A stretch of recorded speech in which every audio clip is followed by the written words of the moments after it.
esta nuestra tercera sesión de nuestro diplomado en Inteligencia Estratégica aplicada a los conflictos sociales, abordaremos un tema que, complementariamente a lo expuesto en las dos clases precedentes, nos permitirá profundizar al respecto, sobre todo entendiendo cuáles son los basamentos del análisis de la información. En ese sentido, hay dos conceptos básicos del análisis que nos permiten desglosar el proceso analítico en procesos mentales para facilitar su estudio y comprensión. En primer lugar, el proceso metodológico que se basa en la deducción, es decir, de un proceso que parte de lo general hacia lo particular. A este proceso también se le conoce como el proceso sintético. De lo que se trata es de razonar partiendo de reglas generales hasta casos en particular. Cuando un analista razona partiendo de una generalización para aplicarla a un caso puntual, él está razonando por deducción. El analista debe tener mucho cuidado de mantenerse al tanto de cualquier limitación al proceso. Por ejemplo, posibles errores en la premisa. Partiendo de este supuesto, es necesario dejar de lado prejuicios, sentimientos, intereses o valores para poder ser lo más objetivamente posible. Un segundo proceso está demarcado por el proceso metodológico inductivo. Cuando partimos de lo particular para llegar a una premisa general. A esto también se le conoce como un proceso analítico. En este caso específico, el proceso intelectual de extraer generalizaciones se basa en la observación de otras evidencias. La inducción tiene lugar cuando uno aprende de la experiencia. El objetivo final de este proceso es arribar a un número de hipótesis que puedan probarse. Habría que definir en este caso qué es una hipótesis. Una hipótesis es una proposición enunciada para responder tentativamente a un problema. Según Mark Lowenthal, un estudioso del análisis de la información, la mayor parte de los errores cometidos por la comunidad de inteligencia estadounidense durante la década de los 90 estuvo relacionada con el proceso analítico. A menudo los problemas de la fase de la elaboración del ciclo de inteligencia no se deben a la falta de información, sino a una interpretación errada, equivocada o falsa de los datos. Informaciones relevantes son ignoradas o inadecuadamente interpretadas por los analistas. Es cierto que otras veces la información es insuficiente, es confusa, es incierta, de poca importancia y muchas veces es contradictoria. Incluso esas condiciones nos plantean la necesidad de contar con una buena capacidad de análisis que nos permita sacar el máximo rendimiento a la información disponible, aunque las conclusiones a las que se llegue sean solamente tentativas. Asimismo, en el análisis de la información será necesario contar con tres cuestiones básicas.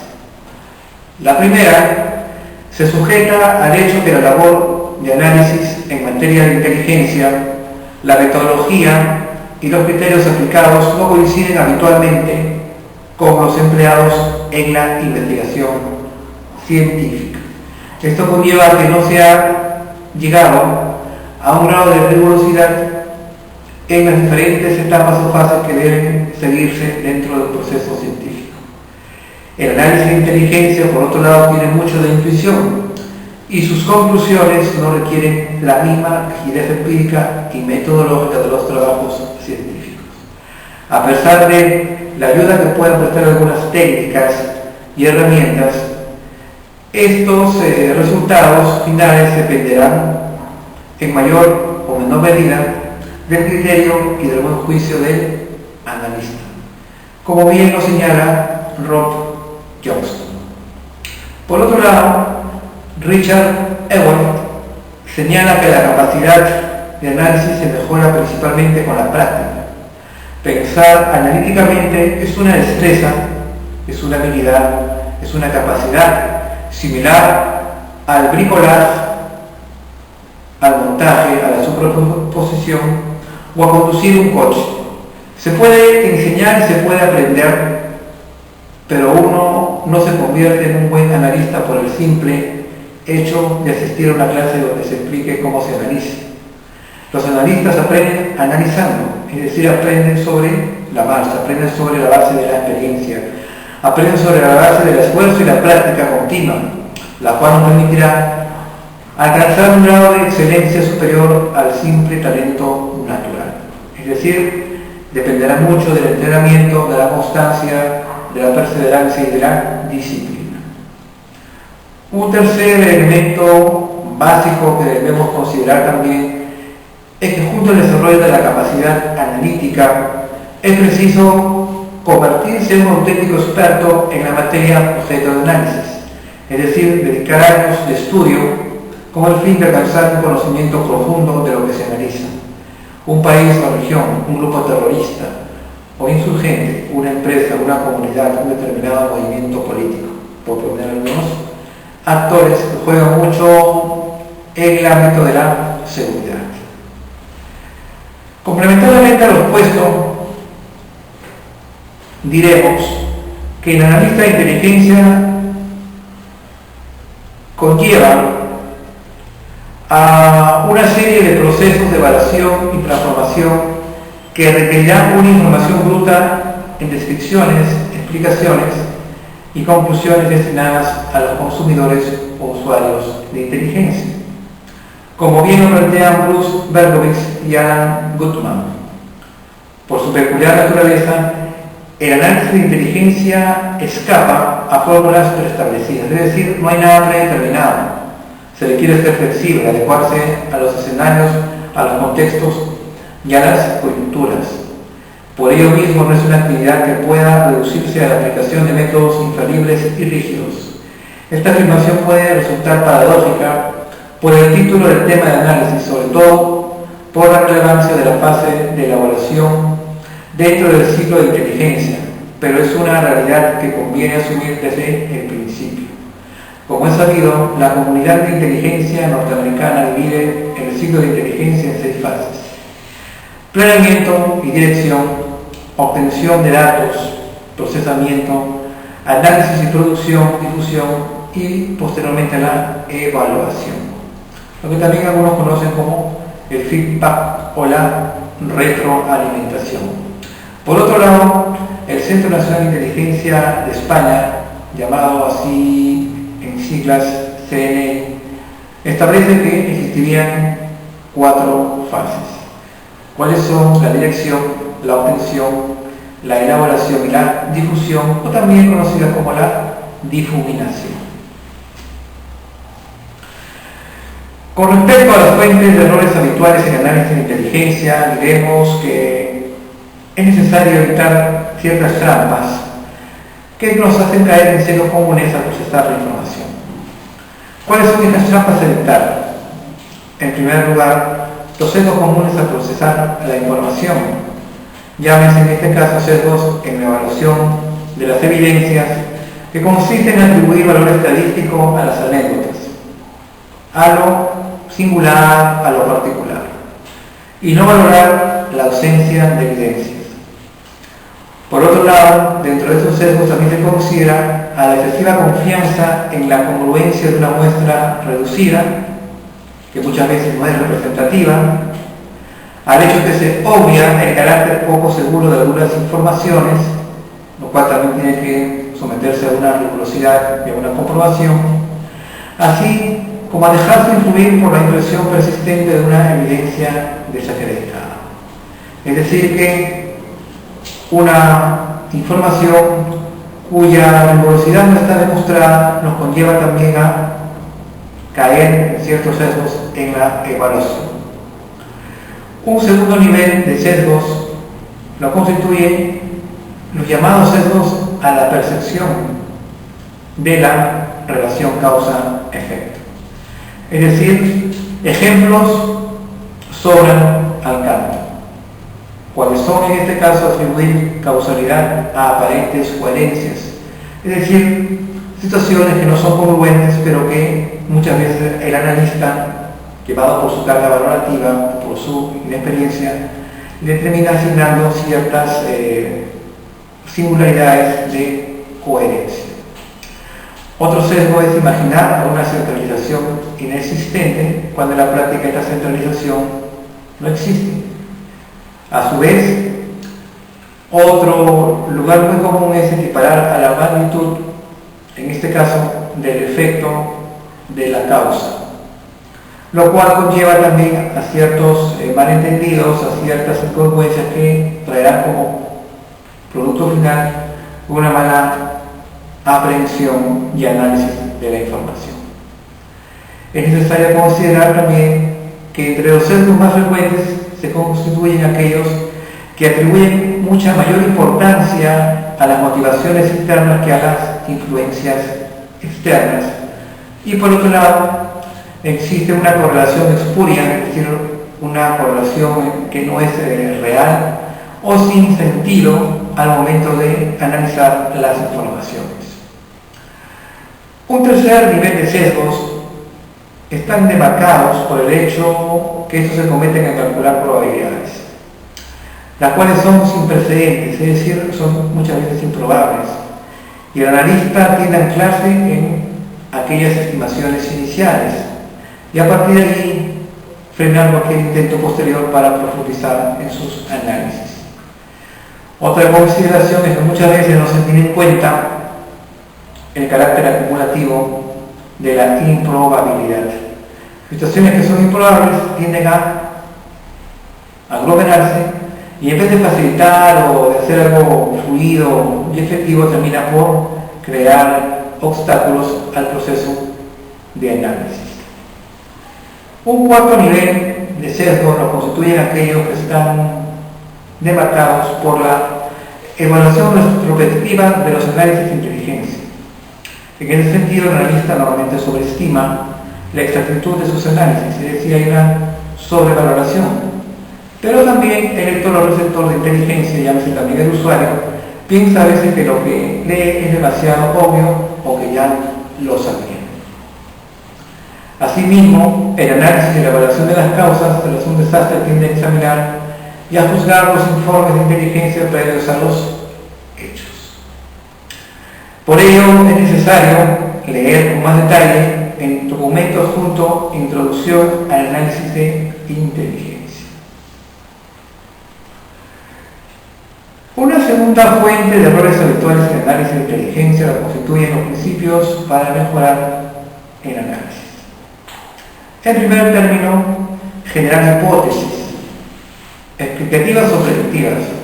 En este aspecto hay tres estrategias bien definidas que nos ayudan a proponer estas hipótesis. Para ello es necesario contar con un marco teórico que nos permita comparar determinados hechos con otros casos históricos, así como también estar en la condición de poder examinar la información disponible con una mente innovadora y abierta, es decir, con una mente amplia que sobrelleve los prejuicios o las consideraciones que son incongruentes.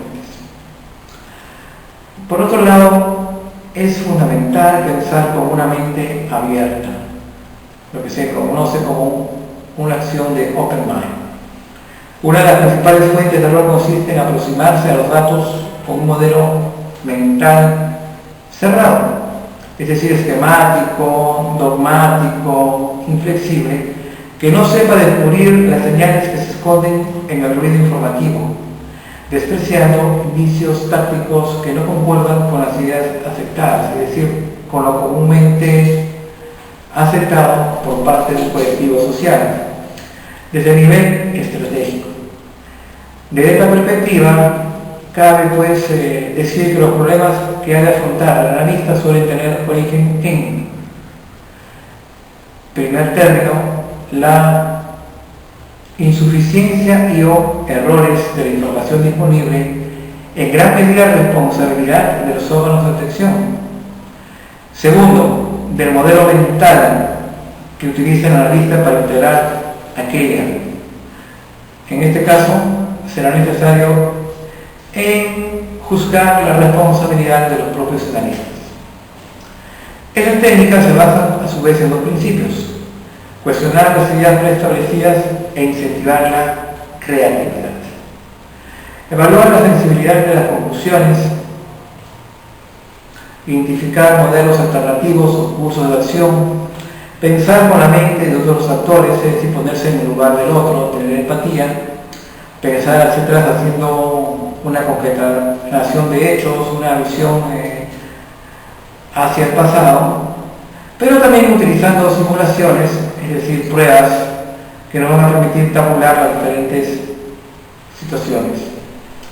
Para ello será necesario actuar como un abogado del diablo, sometiendo el análisis a la revisión por su contraparte, aprendiendo de las sorpresas, organizando tormenta o lluvia de ideas, organizando seminarios o grupos de trabajo con expertos precedentes de un conocimiento reconocido y procedentes de diferentes instituciones.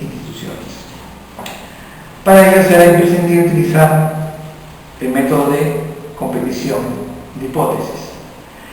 Todas estas técnicas, especialmente algunas de ellas como las simulaciones o tabulaciones, las tormentas o lluvias de idea o el abogado del diablo, contribuyen a estimular la imaginación y a plantearse escenarios que rompen con lo convencional y que encajan con la naturaleza asimétrica de muchos de los riesgos y amenazas actuales. Es decir, dentro del actual escenario hay riesgos y amenazas que será necesario enfrentar sobre la base de un adecuado análisis de la inteligencia. Por otra parte, es fundamental considerar y tener en cuenta el entorno de la organización a la cual depende el analista, así como también considerar aquellas situaciones que afectan a la apertura mental, los cuales constituyen factores que van a jugar un rol importante en la estimulación de la creatividad y la aparición de nuevas ideas.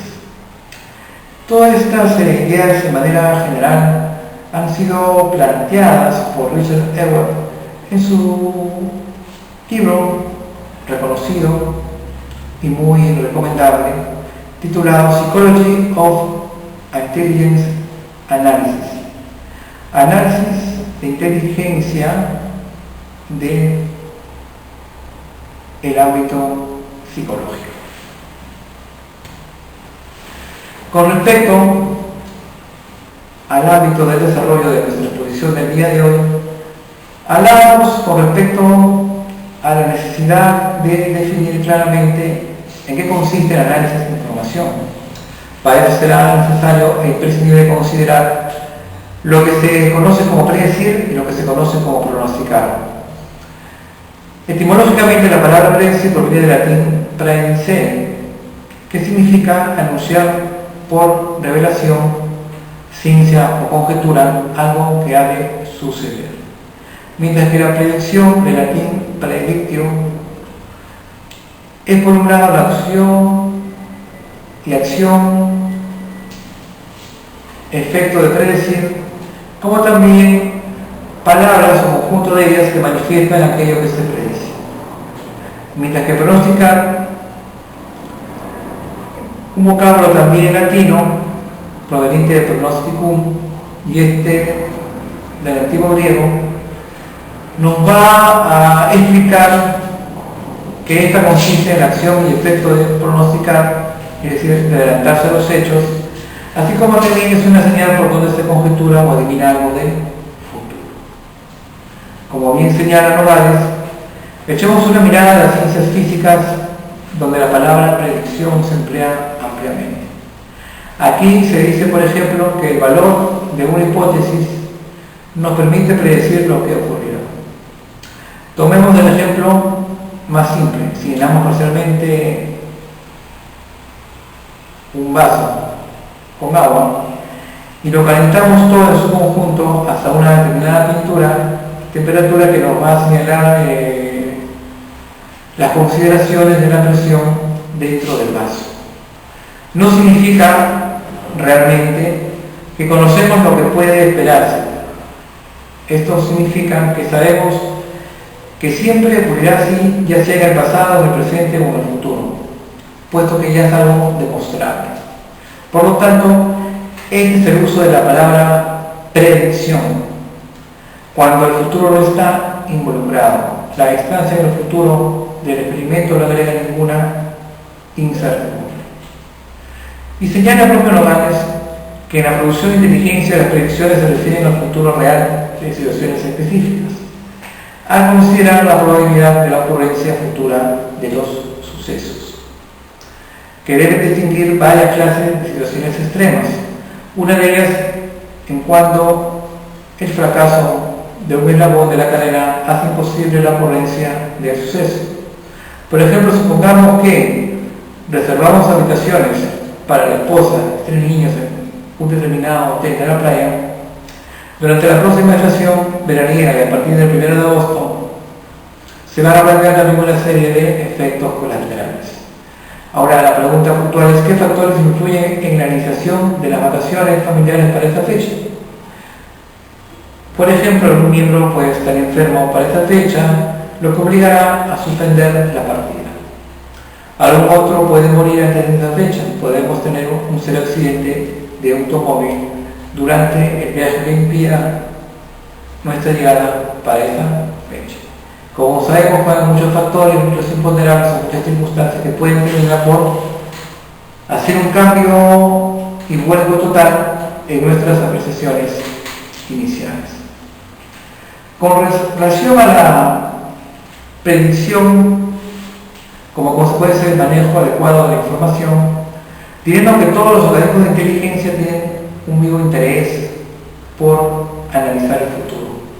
La inteligencia táctica, a la cual hicimos mención en la clase anterior, se interesa casi siempre en el futuro cercano.